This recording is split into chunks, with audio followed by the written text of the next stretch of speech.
జగిత్యాల జిల్లా మెట్పల్లిలో బీజేపీ పట్టణ అధ్యక్షులు బొడ్ల రమేష్ మరియు కొమ్మల రాజుపాల్ రెడ్డి ఆధ్వర్యంలో కేసీఆర్ దిష్టిబొమ్మ దగ్ధం చేశారు. బాటసింగారంలో డబుల్ బెడ్రూమ్ ఇండ్లను పరిశీలించేందుకు వెళుతున్న సమయంలో పోలీసులు బీజేపీ రాష్ట్ర అధ్యక్షులు కేంద్ర మంత్రి కిషన్ రెడ్డిని దుబ్బాక ఎమ్మెల్యే మాధవనేని రఘునందన్ రావును అడ్డుకోవటం దుర్మార్గమైన చర్య అని అన్నారు. దానిని ఖండిస్తూ రాష్ట్ర వ్యాప్తంగా కేసీఆర్ దిష్టిబొమ్మ దగ్ధం చేయాలని రాష్ట్ర నాయకత్వం పిలుపునివ్వడం జరిగింది. పట్టణ అధ్యక్షులు బొడ్ల రమేష్ మాట్లాడుతూ వచ్చేది బీజేపీ ప్రభుత్వాన్ని, కోరుట్ల నియోజకవర్గంలో బీజేపీ జెండా ఎగరవేయడం ఖాయమని, కేసీఆర్ పతనం మొదలైందని, కేసీఆర్ రజాకార్ల పాలనకు తెలంగాణ ప్రజలు తరిమి కొడతారని అన్నారు.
భారతీయ జనతా పార్టీ ఆధ్వర్యంలో రాష్ట్ర అధ్యక్షుడు గంగారు కిషన్ రెడ్డి గారు శంషాబాద్ దగ్గర బావు సింగారాని గ్రామాన్ని డబుల్ బెడ్రూమ్ పరిశీలన పోతే పోలీసు వ్యవస్థ అడ్డుకున్నది.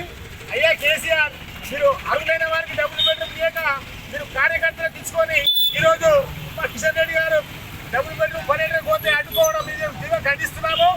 తక్షణమే మీరు అర్హులైన వారికి డబుల్ బెడ్రూమ్ కేటాయించాలని మీరు ఈ కార్యకర్తలకు ఇచ్చిన బావు సింగర్ దాదాపు చాలా మంది కార్యకర్తలు ఇచ్చినట్టు మా రిపోర్ట్ ఉన్నది. తక్షణమే అవన్నీ రద్దు చేసి ప్రజలకు ఇవ్వాలని మేము డిమాండ్ చేస్తున్నాము. అలాగే కిషన్ రెడ్డి గారిని, రఘునందన్ గారిని అరెస్ట్ చేసి విడుదల చేయాలని మేము డిమాండ్ చేయాలి. రాష్ట్ర అధ్యక్షులు బీజేపీ కిషన్ రెడ్డి గారు నిరుపేదల డబుల్ బెడ్రూమ్ల పరిశీలనకు వెళ్తే